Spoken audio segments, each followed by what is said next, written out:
దేవునికి స్తోత్రం. ప్రియమైన సహోదర సహోదరులకు హృదయపూర్వక వందనములు. ఈరోజు దేని వాగ్దానం కీర్తన 37 అధ్యాయము 23వ వచనం.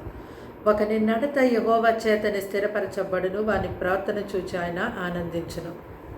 చూడండి, ప్రతి ఒక్కరి మార్గములు దేవునికి తెలుసు.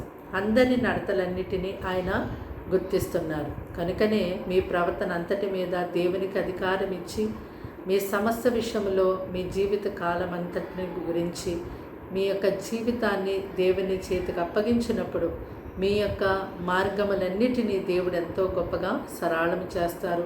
మీ నడతలన్నిటిని ఆయన ఎంతో గొప్పగా స్థిరపరుస్తారు.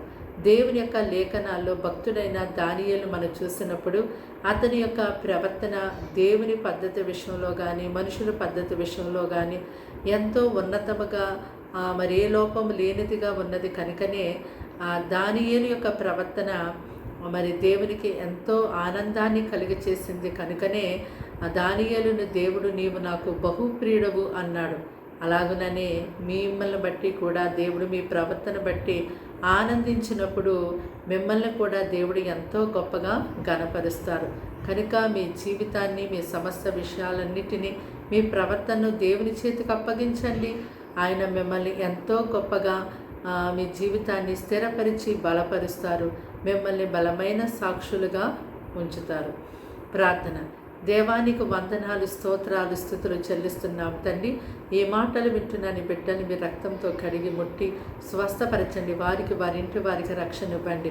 ఇదిగో ముఖ్యంగా వారికి మంచి ఆరోగ్యాన్ని ఇవ్వండి. వారి హృదయంలో నెమ్మది సమాధానం దయచేయండి. అయ్యా తండ్రి, వారికి వారి జీవిత కాలమంతా తోడుగా ఉండండి. అయ్యా వారి హృదయంలో ఎల్లప్పుడూ ఆనందాన్ని సంతోషాన్ని దయచేయండి. వారి ప్రవర్తన బట్టి నాయన మీరు ఆనందించే విధముగా వారు జీవించడానికి సాయం చేయండి. అయ్యా నీ కొరకు బలమైన సాక్షిగా వారిని నిలబెట్టండి. అయ్యా వారి చుట్టూ కంచి వేయండి. వారి ఉద్యోగాల్లో వారి యొక్క సమస్త విషయాల్లో మీరు తోడుగా ఉండండి.